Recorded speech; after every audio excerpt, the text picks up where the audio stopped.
ഞാൻ പൊതുവെ വയലൻസ് ഇഷ്ടപ്പെടാത്തവരാണ്.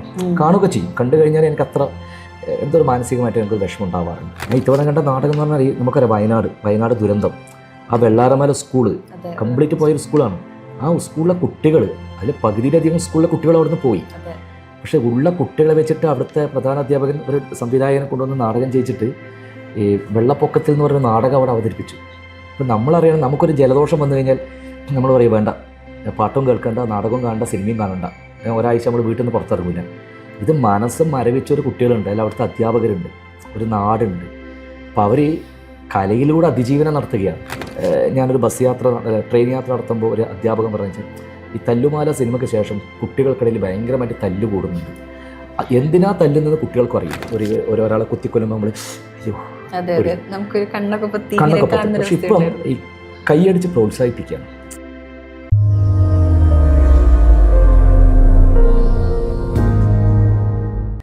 പക്ഷേ സിനിമയായിരിക്കാം, നാടകമായിരിക്കാം. ഇപ്പോൾ സിനിമയിൽ ഞാൻ പ്രതീക്ഷിക്കുന്ന പോലെ എനിക്ക് ഇനി നല്ല വേഷങ്ങൾ കിട്ടിയെന്ന് പോലും പക്ഷേ കിട്ടാം. ഞാൻ അതുകൊണ്ട് പക്ഷെ കിട്ടിയില്ലെങ്കിലും നമ്മൾ നിരാശനായിട്ട് ഇരിക്കുന്നത് കൊണ്ടൊരു അർത്ഥമില്ല. കാരണം നമുക്ക് മറ്റു പല കാര്യങ്ങളും ചെയ്യാം കലയിൽ തന്നെ. കാരണം ഒരുപാട് കാണാനുണ്ട്.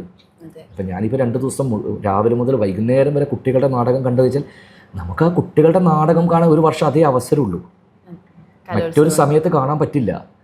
അപ്പോൾ കാണാനുള്ള സമയത്ത് കാണുക, അതും കൂടി നമ്മുടെ ഒരു ഇതിൻ്റെ ഭാഗമാണ്, പഠനത്തിൻ്റെ ഭാഗമാണ് കാണുക എന്നുള്ളത്. IFFK പോലുള്ള ഫിലിം ഫെസ്റ്റിവലുകൾ കാണുക. ഇറ്റ്ഫോക്ക് വരാറായി. വെരി ഗുഡ്, ഒക്കെ ശ്രദ്ധിക്കുന്നുണ്ട്. ഇറ്റ്ഫോക്കിന് ഇപ്പോൾ മാർച്ചിൽ നടക്കുന്നു.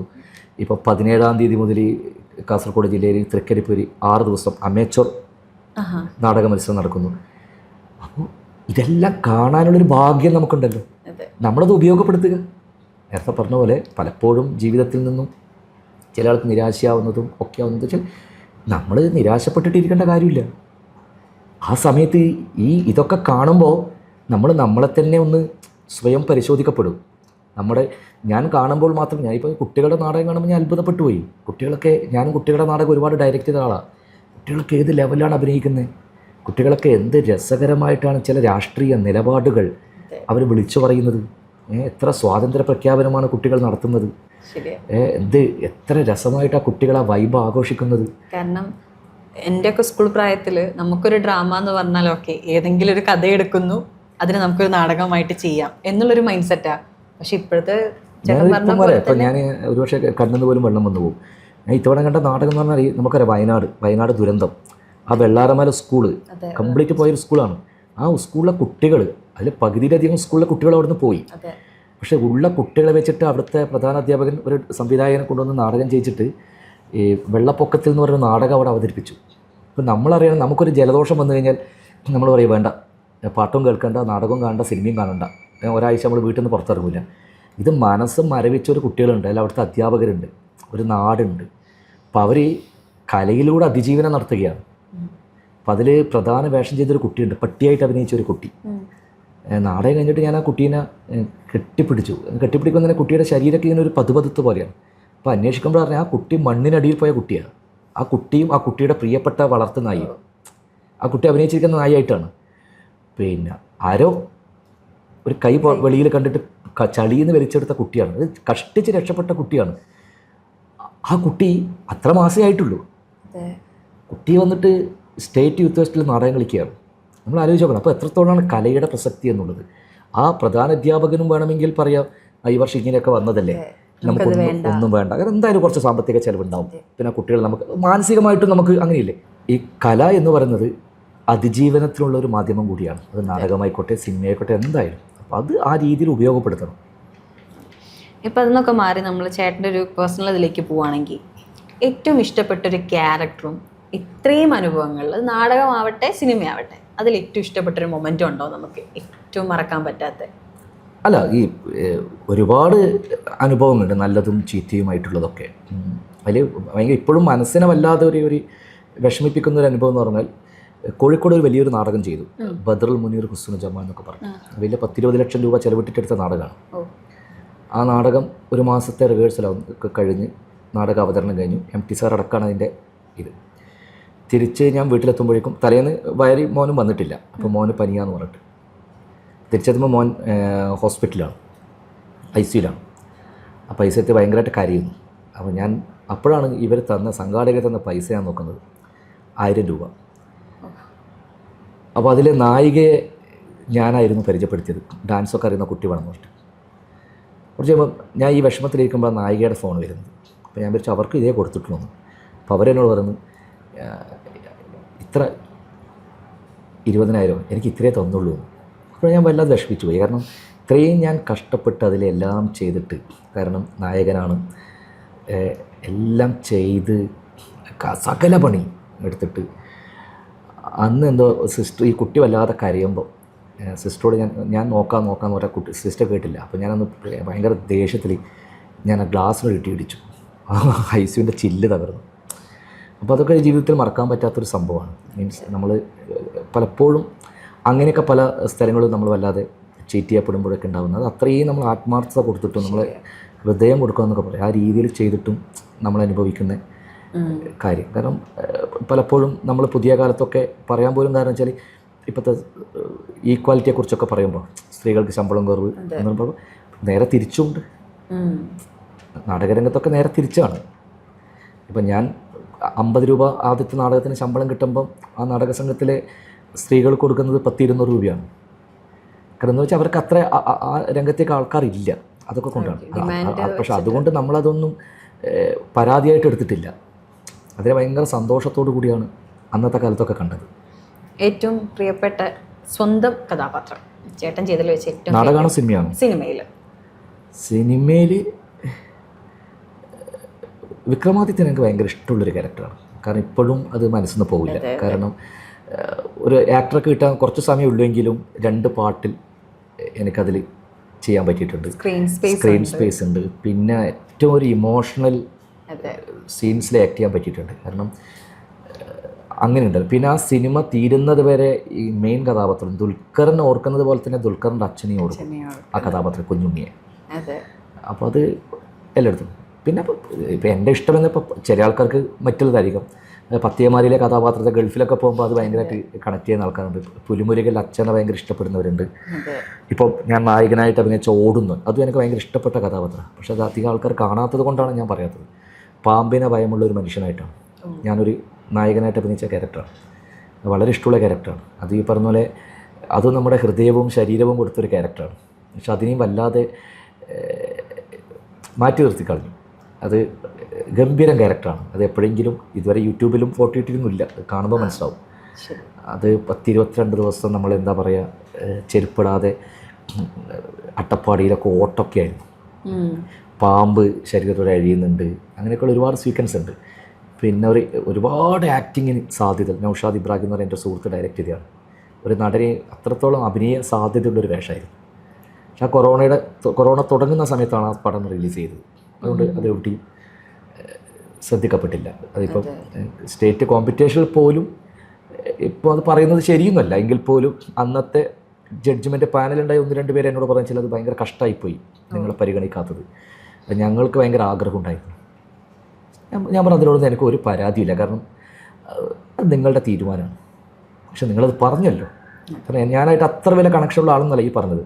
ഒരു ടൈമിൽ വെച്ച് കണ്ടപ്പോൾ പറഞ്ഞിട്ടാണ്. അപ്പോൾ ആ കഥാപാത്രത്തെ അത്ര ഇഷ്ടപ്പെട്ടു എന്ന് പറയുമ്പോൾ.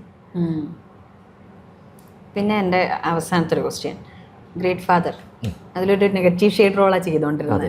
സെയിം സംവിധായകൻ്റെ ഒരു സിനിമ ഇപ്പം ഇറങ്ങിയിട്ടുണ്ട്. അതിലെ വയലൻസിനെ കുറിച്ച്, മാർക്കോനെ കുറിച്ച് എന്താ? കാരണം ഉണ്ണീനെ ഓൾറെഡി അറിയാം, ഉണ്ണിമുത്തൻ്റെ കൂടെ വർക്ക് ചെയ്തിട്ടുണ്ട്. പക്ഷെ അതിലൊരു ക്യാരക്ടർ എന്ന് പറയുന്നത് വളരെ പഞ്ചഭാവമായിട്ട് അച്ഛനെയൊക്കെ അനുസരിച്ച് നിൽക്കുന്നൊരു മകൻ. ആ ഒരു ക്യാരക്ടർ ഇതിലേക്ക് വരുമ്പോൾ അല്ല എന്താ പറയുക, നമ്മൾ ഒരുപാട് പിന്നെ നമ്മൾ ഇൻ്റർനാഷണൽ ലെവലെടുത്ത് കഴിഞ്ഞാൽ ഒരുപാട് വയലൻസ് ഉള്ള സിനിമകൾ നമ്മൾ കണ്ടിട്ടുണ്ട്. ഈ അടുത്ത ഇന്ത്യൻ സിനിമയായ ആനിമൽ ഭയങ്കര വയലൻസ് ഉള്ള സിനിമയാണ്. കില്ല് വയലൻസ് ഉള്ള സിനിമയാണ്. ഞാൻ പൊതുവെ വയലൻസ് ഇഷ്ടപ്പെടാത്ത ഒരാളാണ്. കാണുക ചെയ്യും. കണ്ടു കഴിഞ്ഞാൽ എനിക്ക് അത്ര എന്തോ ഒരു മാനസികമായിട്ട് എനിക്കൊരു വിഷമം ഉണ്ടാവാറുണ്ട് ഇത് അടുത്ത കാലത്ത്. പക്ഷേ പടം അങ്ങനെ ഒരു രീതിയിൽ അതിനെ മാർക്കറ്റ് ചെയ്യപ്പെടുന്നു എന്നുള്ളത് നല്ലൊരു കാര്യമാണ്. പിന്നെ ഉണ്ണിയുടെ അതിഗംഭീരമായിട്ടുള്ള മേക്ക് ഓവറാണ്. അദ്ദേഹം എന്താ പറയുക, ഒരു ഫിസിക്കലായിട്ട് അഭിനയത്തിൻ്റെ പൂർണ്ണതയ്ക്ക് വേണ്ടി അദ്ദേഹത്തിനെ പോലെ ഹാർഡ് വർക്ക് ചെയ്യുന്ന ഒരാളില്ല. അങ്ങനെയുണ്ടല്ലോ. അദ്ദേഹം അത് വർക്ക് ചെയ്തു ഗംഭീരമായിട്ട്. ഇപ്പോൾ അനീഫ് അദാനി എനിക്കറിയാം, നല്ല സൗഹൃദമാണ്. ആദ്യത്തെ ഒരു പടം ചെയ്തതാണ്. അപ്പോൾ അദ്ദേഹത്തിൻ്റെ ഉള്ളിലും ഇതുപോലുള്ള ഒരുപാട് കഥാപാത്രങ്ങളുണ്ട് പലപ്പോഴും. പുള്ളി അങ്ങനെയുള്ള ഒരാളാണ്. വളരെ അദ്ദേഹം ഒരു സിനിമ ചെയ്തു, അത് 100 കോടിയിലെത്തിയിരിക്കുന്നു. നമ്മൾ ഇത് തുടങ്ങുന്നതിന് മുമ്പ് പറഞ്ഞൊരു ചർച്ചയുണ്ടല്ലോ, ഇഷ്ടപ്പെടാം ഇഷ്ടപ്പെടാതിരിക്കാം.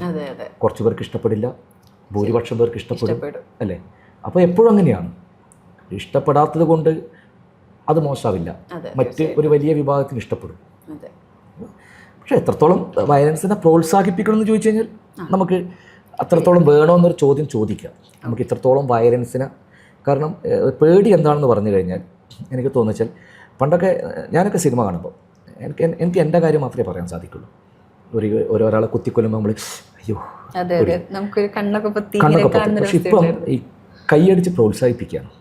ഒരാളെ കൊല്ലുമ്പം, ഒരാളെ തലയെടുക്കുമ്പം, സിനിമയാണെന്ന് അറിഞ്ഞിട്ട് പോലും അത് ഇച്ചിരി ആ ഒരു കാഴ്ച ഓഡിയൻസിൻ്റെ ഒരു മനോഭാവം അങ്ങനെ മാറുമ്പം ഇച്ചിരി ഒരുപക്ഷെ കുറേയും കൂടി ഞാൻ എന്താ പറയുക, സാധാരണക്കാർക്കിടയിലൊക്കെ ജീവിക്കുന്ന ഒരാളായതുകൊണ്ടായിരിക്കാം. കാരണം ഞാനീ പറഞ്ഞില്ല, എവിടെ കൊട്ടുണ്ടോ അവിടെ ഉണ്ടാവും എന്ന് പറഞ്ഞ പോലെ പോകുന്ന ഒരാളായതുകൊണ്ടായിരിക്കാം അത്രയധികം സാധാരണക്കാരെ കാണുന്നുണ്ട്. അപ്പോൾ ഈ നമ്മുടെ സമൂഹത്തിനോട് വരുന്ന മാറ്റങ്ങൾ ഡയറക്റ്റ് കാണുന്നുണ്ട്. അത് ഇച്ചിരി അത് മാർക്കോ മാത്രമൊന്നുമല്ല, പൊതുവേ ഇപ്പം ജയിലറായാലും ആനിമലും ആയാലും അങ്ങനത്തെ സിനിമകളൊക്കെ വരുമ്പോൾ അതിന് വല്ലാതെ നമ്മളതിൻ്റെ ആർട്ട് കണ്ടു പോകണം. അപ്പോൾ ഇതിനു മുമ്പ് നമ്മൾ വയലൻസുള്ള സിനിമകൾ ഉണ്ടായിട്ടുണ്ട്. ആ സിനിമ കാണുമ്പോൾ നമ്മൾ അതിൻ്റെ ആർട്ടാണ് കാണുന്നത്, അതിൻ്റെ ഒരു ക്രിയേറ്റിവിറ്റി അല്ലേ? പക്ഷെ അതിന് പകരം അങ്ങനത്തെ സിനിമകളൊക്കെ വിജയിച്ചിട്ടുണ്ട്. ഇപ്പം മാർക്കോയും കുറേ മുന്നേ വരികയാണെങ്കിലും കയ്യടിക്കുക എന്നിട്ട് അപ്പോൾ ആ സമയത്ത് തിയേറ്ററിൽ എൻ്റെ അഭിപ്രായത്തിൽ ആ സിനിമ കാണുമ്പോൾ തിയേറ്ററിൽ ഒരു ഭയം വരണമായിരുന്നു. ഭയം വരണം. അന്നേരമാണ് ഇത് കയ്യടിക്കുന്ന ഒരു തലമുറ കാണുമ്പോൾ ഇച്ചിരി പേടിയാവും. അപ്പോഴാണ് അത് മാസ് എന്നതിലപ്പുറം അങ്ങനെയാണല്ലോ. അവരും കയ്യടിക്ക് വേണ്ടി മാത്രമല്ല ചെയ്തിരിക്കുന്നത്, അവരും അത് ചെയ്തിരിക്കുന്നത് അങ്ങനെ ഒരു ഭയം ഉണ്ടാക്കാനാണ്. അവരൊരിക്കലും മാർക്കോയുടെ അണിയറ ശില്പികൾ ഇത് കണ്ടിട്ട് ഇതുപോലെ അനുകരിക്കാൻ വേണ്ടിയൊന്നുമല്ല, ഒരിക്കലുമല്ല അവരങ്ങനെ ഒരു സിനിമ ചെയ്യുമ്പോൾ ഉണ്ടാകുന്നത്. ഒരു ഭയം ജനിപ്പിക്കണം അല്ലേ? പക്ഷെ ഭയം ജനിപ്പിക്കുന്നില്ല, അതിന് പകരം കയ്യടികൾ ഉണ്ടാക്കുന്നു എന്നുള്ളത് എൻ്റെ പേഴ്സണായിട്ട്. ആ സിനിമ മോശം എന്നല്ല പറഞ്ഞത്, അതിൻ്റെ മേക്കിംഗ് വേസ്, ആക്ടിങ് വേസ് എല്ലാം ഗംഭീരമാണ്, അതൊന്നും യാതൊരു തർക്കമില്ല. പക്ഷേ ഈ ഓഡിയൻസിൻ്റെ ഈ മനോഭാവം, പക്ഷേ എൻ്റെ കാഴ്ചയുടെ വിഷയം എന്താ അറിയില്ല, അല്ലെങ്കിൽ ഞാൻ അങ്ങനെ ഈ സമൂഹത്തിന് നോക്കിക്കാണുന്നത് കൊണ്ടോ എന്തായിരിക്കാം, തെറ്റായിരിക്കാം, ശരിയായിരിക്കാം. അതുകൊണ്ട് ഞാൻ ആ കലാസൃഷ്ടി ഒരിക്കലും മോശം പറയില്ല. ഇപ്പം ആ സിനിമ കാണുമ്പോൾ ഞാൻ പേടിച്ചിരിക്കുകയായിരുന്നു, അയ്യോ എന്ന് പറഞ്ഞിട്ട്. ചോര കാണുമ്പോൾ നമുക്ക് പേടിയാവും. അത് നമ്മളത് കാണാൻ പാടില്ല, അറയ്ക്കണം. നമ്മൾ ഒരാളെ പോലും നോവിക്കാൻ പാടില്ല, നമ്മൾ ഒരാളെ പോലും ഇത് ചെയ്യാൻ പാടില്ല. അതാണ് ഈ കലാസൃഷ്ടി കൊണ്ട് നമുക്ക് ഉണ്ടാക്കി തരേണ്ടത്. അത് തന്നെയാണ് അതിൻ്റെ അണിയറ പ്രവർത്തകരും ആഗ്രഹിക്കുന്നത്. പക്ഷെ ഓഡിയൻസ് മാറുന്നു, പ്രത്യേകിച്ച് അതുകൊണ്ട് ആ കുട്ടികളിലൂടെ. ഇപ്പോൾ കഴിഞ്ഞ ദിവസം ഞാനൊരു ട്രെയിൻ യാത്ര നടത്തുമ്പോൾ ഒരു അധ്യാപകൻ പറഞ്ഞാൽ, ഈ തല്ലുമാല സിനിമയ്ക്ക് ശേഷം കുട്ടികൾക്കിടയിൽ ഭയങ്കരമായിട്ട് തല്ല് കൂടുന്നുണ്ട്. എന്തിനാ തല്ലുന്നത് കുട്ടികൾക്കും അറിയില്ല. പണ്ട് നമ്മളൊക്കെ പഠിക്കുമ്പം ഈ രാഷ്ട്രീയ സംഘടന ഉണ്ടായിട്ടുണ്ട്, അത് കുറച്ച് കൂട്ടരായിരിക്കാം, അതിന് കൃത്യമായിട്ടൊരു കാരണം ഉണ്ടാവും. SFI, KIC, MSF തെരഞ്ഞെടുപ്പ് കാര്യം ഇല്ലയെന്ന് പറയുന്നില്ല, അതിൻ്റെ ഭാഗമായിട്ട് കൊലപാതകങ്ങൾ പോലും ക്യാമ്പസുകളിൽ ഉണ്ടായിട്ടുണ്ട്. അതൊന്നും വേണ്ട എന്ന് പറയുന്ന ഒരാളാണ് ഞാനും വളരെ കൃത്യമായിട്ട് രാഷ്ട്രീയ ഉള്ള ഒരാളാണ്. പക്ഷേ ഈ വയലൻസ് രാഷ്ട്രീയത്തോട് എനിക്ക് 1% പോലും ഞാൻ പ്രോത്സാഹിപ്പിക്കുന്ന ഒരാളല്ല. അപ്പോൾ ആ അധ്യാപകർ തന്നെ പറഞ്ഞത്, കുട്ടികൾ എന്തിനാ തല്ലുന്ന കുട്ടികൾക്ക് അറിയില്ല, അടികൂടെ. അപ്പോൾ അത് ഇൻഫ്ലുവൻസ് ചെയ്യുമ്പോൾ ഒരുപക്ഷെ നമുക്കതൊരു മോശമായൊരു ഫീഡ്ബാക്ക്, നെഗറ്റീവ് ഷെയ്ഡിനെയാണ് ഇവരെ മാക്സിമം അഡാപ്റ്റ് ചെയ്യാൻ നോക്കുന്നത്. ഓക്കെ, അപ്പോൾ ഈ ഒരു അവസരത്തിൽ ഇപ്പോൾ നമ്മൾ ഇത്രയും വയലൻസിനെ കൊണ്ട് പറയുമ്പോൾ നമ്മുടെ സിനിമ 10/9 നിന്ന് മാറി നിൽക്കുന്നുണ്ട്. കാരണം ഒരു പക്ഷേ ഒരു നല്ലൊരു മെസ്സേജ് അതിലേക്ക് വരാൻ പോകുന്നത്, കുട്ടികളെ എങ്ങനെയൊക്കെ നമ്മൾ ശ്രദ്ധിക്കണം, എങ്ങനെ അവരെ ടേക്ക് കെയർ ചെയ്യണം, ഒരു മാറ്റി നിർത്താതെ അവരെ മനസ്സിലാക്കി ഇങ്ങോട്ട് മുന്നോട്ട് പോകണം എന്നൊക്കെ പറയാൻ പറ്റുന്ന, അല്ലെങ്കിൽ ചിന്തിക്കാൻ പ്രേരിപ്പിക്കുന്ന ഒരു സിനിമയായിട്ടായിരിക്കും നമ്മുടെ 10/9 എന്ന സിനിമ വരികയെന്ന് ഞാൻ പ്രതീക്ഷിക്കുന്നു, ഏകദേശം കേട്ടനുസരിച്ച്. അപ്പം ഏകദേശം അങ്ങനെയൊക്കെ തന്നെ ആയിരിക്കും. നമുക്ക് എല്ലാ സിനിമകളും ഉണ്ടാവണം, വലിയ ബഡ്ജറ്റ് മുടക്കുന്ന. കാരണം ഈ സിനിമ ഇൻഡസ്ട്രിയാണ്, ഒരുപാട് കുടുംബങ്ങൾ പട്ടിണി മാറ്റുന്നത് ഇതിൽ ജോലി ചെയ്തിട്ടുണ്ട്. അത് സിനിമാക്കാർക്കിടയിൽ മാത്രമല്ല, ഒരു സിനിമ ഇപ്പോൾ മാർക്കോ സിനിമ വിജയിക്കുമ്പോൾ ആ തിയേറ്ററുകാരൻ രക്ഷപ്പെടുകയാണ്, ആ തിയേറ്ററിൽ കഫ്റ്റേരിയ നടത്തുന്ന ആൾ രക്ഷപ്പെടുകയാണ്, ആ തിയേറ്ററിനടുത്തുള്ള, ഇപ്പം ഞാൻ എൻ്റെ നാടിൻ്റെ കാര്യമാണ് പറയുന്നത്, കുഞ്ഞു കുഞ്ഞു അവിടുത്തെ ഓട്ടോക്കാർക്ക് ഒരുപാട് ഓട്ടോ കിട്ടും. അവിടുത്തെ ഹോട്ടലുകളിൽ രാത്രി ഫാമിലിയായി ഇരുന്നിട്ട് ഭക്ഷണം കഴിച്ചിട്ട് പോകും. അപ്പോൾ അവിടുത്തെ ലോട്ടറിക്കാർ ഇപ്പോഴില്ല, കുറച്ച് കുറവാണ്, എന്നാൽ പോലും മൊത്തം ഒരു സിനിമ ഇതിൻ്റെ ടാക്സ് മുനിസിപ്പാലിറ്റിയിലും പഞ്ചായത്തിലും കോർപ്പറേഷനിലേക്കും പോവാണ്. ഇത് ഡയറക്റ്റ് പൈസയാണ്. അപ്പോൾ ഒരു സിനിമ വിജയിക്കുമ്പം നമുക്ക് എന്ന് വെച്ചാൽ അതിലെ പ്രൊഡ്യൂസർ മാത്രമല്ല രക്ഷപ്പെടുന്നത്, അല്ല അതിലൊരു മെയിൻ ആക്ടർ മാത്രമല്ല, കുറേ ആളിലേക്ക് അത് ഷെയർ ചെയ്യപ്പെടുകയാണ്. അതുകൊണ്ട് തന്നെ പറഞ്ഞാൽ നമുക്ക് എപ്പോഴും കുഞ്ഞു സിനിമകളൊന്നുമല്ല, വലിയ സിനിമകൾ, മാർക്കോ പോലെയുള്ള, പിന്നെ ബാഹുബലി പോലെയുള്ള, കുഞ്ഞാലി മരക്കാർ പോലെയുള്ള വലിയ സിനിമകൾ നമുക്കുണ്ടാക്കണം. അപ്പോൾ അവിടെ ഇതുപോലത്തെ സിനിമകൾ ഉണ്ടാവണം. ചില കാലിക പ്രസക്തമായ വിഷയങ്ങൾ പറയും. ഇപ്പം നമ്മൾ ആലോചിച്ച് നോക്കൂ, മമ്മൂക്ക എന്ന് പറയുന്ന എ ഗ്രേറ്റ് ലെജൻഡ് ആക്ടർ, അദ്ദേഹം ടർബോ എന്ന് പറയുന്ന ഒരു സിനിമയിൽ അഭിനയിക്കുന്നു. അതിന് തൊട്ടുമുമ്പ് അദ്ദേഹം അഭിനയിച്ച സിനിമ കാതൽ എന്നൊരു സിനിമയാണ്, അല്ലേ? ഇന്ത്യയിൽ തന്നെ ഒരു ആക്ടറും അത്രയും പോപ്പുലറായിട്ടുള്ള ആക്ടർ ധൈര്യം കാണിക്കില്ല. അത് ഉറപ്പായിട്ടും തിയേറ്ററിൽ നിന്ന് വലിയ പൈസ കൊയ്യും എന്ന് വിചാരിച്ചിട്ടൊന്നല്ല സാറ് ആ സിനിമ നിർമ്മിക്കുവാനും അതിൽ അഭിനയിക്കാനും. കലയോടൊരു ഇഷ്ടമാണ്. കല കലയ്ക്ക് വേണ്ടി ആകണം, കല സമൂഹത്തിന് വേണ്ടി ആകണം. എന്നാൽ കഴിയുന്നത് മനസ്സിലായില്ലേ? അതും ചെയ്യണം. അങ്ങനെയാണ് നൻപകൽ നേരത്ത് പോലെയുള്ള സിനിമകൾ പണ്ടും അങ്ങനെ ചെയ്തിട്ടുണ്ട് സാറ്. ലാലേട്ടൻ ചെയ്തിട്ടുണ്ട്. ലാലേട്ടൻ ഒരു കാലത്ത് അറിയാലോ അത്രയും സിനിമകൾ പ്രൊഡ്യൂസ് ചെയ്യുന്നത്. വാനപ്രസ്ഥം പോലെയുള്ള എന്നും എക്കാലത്തും ക്ലാസിക് സിനിമ അഭിനയിച്ച് പ്രൊഡ്യൂസ് ചെയ്താണ് കാണുന്നത്. അപ്പോൾ ആ പറഞ്ഞ പോലെ നമ്മുടെ ഈ ഇൻഡസ്ട്രി അങ്ങനെയാണ്.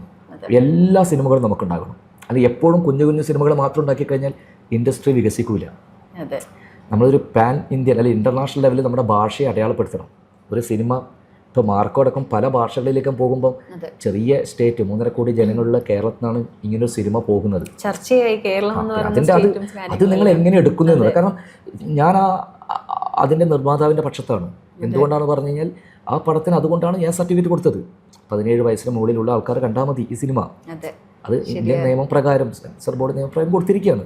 മനസ്സിലാവുന്നില്ലേ? അത് പ്രേക്ഷകന്റെ മനോഭാവമാണ് അവിടെ വിഷയം, ഇവരുടെ അല്ല, ഡയറക്ടറുടെയോ അതിലെ ആക്ടറോ അല്ല.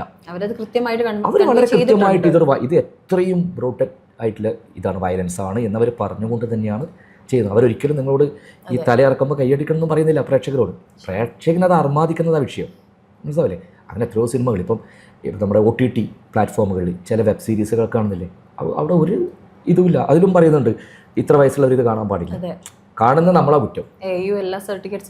അപ്പോൾ പറഞ്ഞ പോലെ നമ്മുടെ ഇൻഡസ്ട്രിയിലല്ലോ അപ്പോൾ ഈ സിനിമ നിങ്ങൾ ചോദിച്ചാൽ 1098 എന്ന് പറഞ്ഞാൽ വളരെ എന്താ പറയുക, വളരെ ഒരു വിഷയം, ചെറിയ വിഷയമല്ല, അതൊരു വലിയ നമ്മൾ അറിഞ്ഞിരിക്കേണ്ട ഒരു വിഷയമാണ്. അങ്ങനെ ഒരു പ്രശ്നം വന്നു കഴിഞ്ഞാൽ അതെങ്ങനെ നമുക്ക് പരിഹരിക്കാം, അത് അദ്ദേഹത്തിൻ്റെ ആ സംവിധായകൻ്റെ തിരക്കഥകൃത്ത് ഞങ്ങളൊക്കെ വെച്ചുകൊണ്ട് ഒരു സിനിമ ചെയ്തു. ചെറിയ ബഡ്ജറ്റിൽ ഒരുക്കിയ കുറേ പുതുമുഖങ്ങൾ, സിനിമയെ ഇഷ്ടപ്പെടുന്ന കുറേ ആർട്ടിസ്റ്റുകളും സാങ്കേതിക പ്രവർത്തകരും ചേർന്ന് പക്ഷെ അത് തിയേറ്ററിലേക്ക് എത്തുന്നു. പിന്നെ ഈ ഒരു സിനിമയോടൊക്കെ പണ്ടാണെങ്കിൽ പിന്നെയും പ്രയാസം ഉണ്ടാകും. കാരണം ഒരു ഘട്ടം കഴിഞ്ഞാൽ തിയേറ്ററിൽ ഘട്ടം കഴിഞ്ഞാൽ ഇത് OTTയിലേക്ക് വരും, അല്ലെങ്കിൽ യൂട്യൂബിലേക്ക് കാണിക്കാം. സിനിമ ജനങ്ങളെ കാണിക്കാൻ സൗകര്യം ഇന്നുണ്ടായി, വഴികളുണ്ട്. അതുകൊണ്ട് ഈ സിനിമ എന്നും നിലനിൽക്കും. നമുക്ക് എപ്പോഴും ഈ സിനിമ ഞാൻ അഭിനയിച്ച സിനിമയാണ്, പണ്ട് എത്രയോ നല്ല സിനിമകൾ പെട്ടിയിൽ കിടന്നിട്ടുണ്ട്. ഇന്ന് അതാണ് അതിൻ്റെ ഒരു സൗകര്യം. പിന്നെ നമ്മൾ തീരുമാനിക്കുന്നതാണ് നമുക്ക് ഇന്ന സിനിമകൾ കാണാം, അല്ലേ? ഞാൻ എപ്പോഴും പറയാറുണ്ട്, നമ്മളൊരു വലിയൊരു സൂപ്പർ മാർക്കറ്റിൽ പോയി കഴിഞ്ഞാൽ അവിടെ ഒരുപാട് സാധനം ഉണ്ടാവും. അവിടെ നമ്മുടെ തിരഞ്ഞെടുപ്പിലാണ് ഇത്, നമുക്ക് ഏത് സാധനം വേണം എന്ന് നമ്മൾ തിരഞ്ഞെടുക്കുക. അപ്പോൾ അങ്ങനെ അത്രയധികം സിനിമകൾ ഉണ്ടാകുന്നു. അപ്പോൾ അതിനിടയിൽ ഇതുപോലത്തെ സിനിമകളും ഇതുപോലത്തെ 1098 പോലെയുള്ള ഒരു വലിയ സൗഹൃദ അന്തരീക്ഷത്തിൽ ഉണ്ടാകുന്ന സിനിമയുണ്ടാവും. അതിനെയൊക്കെ പ്രോത്സാഹിപ്പിക്കുക. കാരണം ഞാൻ പറഞ്ഞ പോലെ ഇതെല്ലാം കാണാനുള്ളതാണ്, ചിലത് കണ്ട് രസിക്കാനുള്ളതാണ്, ചിലത് കണ്ട് ചിന്തിക്കാനുള്ളതാണ്, അല്ലേ? ചിലത് കണ്ട് അനുഭവിക്കാനുള്ളതാണ്. അതുകൊണ്ട് ചിലത് നമുക്ക് അനുഭവിക്കും ഭയങ്കരമായിട്ട്, ചിലത് നമ്മളെ ചിരിച്ച് പോകും, എൻ്റർടൈൻമെൻറ്റ് മാത്രമായി മാറും. ചിലത് നമ്മൾ വല്ലാതെ കാലങ്ങളോളം ചിന്തിപ്പിക്കും. ഇപ്പം ഞാൻ അങ്ങനെ ചിന്തിപ്പിക്കുന്ന സിനിമ ഉണ്ടായിട്ടുണ്ട്. അങ്ങനെയൊക്കെ നമ്മളൊക്കെ മാറിയത്. ഹൃതിക് ഘട്ടക്കിൻ്റെ മേക്കത്താക്കാത്താരാന്ന് പറഞ്ഞ സിനിമയൊക്കെ കണ്ടിട്ട് ഇപ്പോഴും അത് ചിന്തിച്ച് നടക്കാറുണ്ട്. അപ്പോൾ അങ്ങനെ എത്രയോ സിനിമകൾ, അല്ലേ? പ്രത്യേക പഞ്ചാലി ആയാലും മലയാളത്തിൽ തന്നെ വാനപ്രസ്ഥായാലും പിന്നെ അങ്ങനെ എത്രയോ സിനിമകൾ, മതിലുകളായാലും ഇതൊക്കെ നമ്മളിങ്ങനെ ചിന്തകൾ കൊണ്ടുപോകുന്ന സിനിമകളാണ്. എലിപ്പത്തായാലും ഒക്കെ, ഇപ്പോൾ മെക്മൽ ബഫിൻ്റെ സൈക്ലിസ്റ്റ് ആയാലും, അങ്ങനെ റാഷമോണായാലും, അങ്ങനെ ഇതൊക്കെ നമ്മളെ കുട്ടിക്കാലത്ത് കണ്ട സിനിമകളാണ് നമ്മളിപ്പോൾ ഇത്രയും ഓർത്തിരിക്കുന്നത്. അപ്പോൾ കല അതിനൊക്കെ വേണ്ടിയാണ്. ഓർക്കുവാൻ ഇത്രയേ ഉണ്ടാവുള്ളൂ. വേറെ നമ്മൾ കഴിച്ച ഭക്ഷണത്തെക്കുറിച്ച് നമ്മൾ അധികം ഓർക്കില്ല, നമ്മളിട്ട ഡ്രസ്സിനെ കുറിച്ച് അധികം ഓർക്കില്ല. ശരിയാ, നമുക്ക് അനുഭവിച്ച കാര്യങ്ങൾ, നമ്മൾ അനുഭവിച്ച കാര്യങ്ങൾ. അതിലേറ്റവും സിനിമയുടെ പ്രസക്തി അതാണ്. സിനിമ എപ്പോഴും നമ്മുടെ കൂടെ കണക്ട് ചെയ്തുകൊണ്ടിരിക്കും. അപ്പോൾ അങ്ങനെ കണക്ട് ചെയ്യാൻ സാധിക്കട്ടെ ഈ സിനിമയ്ക്കും. തീർച്ചയായിട്ടും. അപ്പോൾ സിനിമാ ഭ്രാന്തനിൽ വന്നതിൽ ഭയങ്കര സന്തോഷം. ഞങ്ങളോട് ഇത്രയും കാര്യങ്ങൾ ഷെയർ ചെയ്തതിലൊക്കെ ഭയങ്കര സന്തോഷം. 1098 എന്ന് പറയുന്ന ഈ ഒരു സിനിമ നല്ലൊരു വിജയമാവട്ടെ.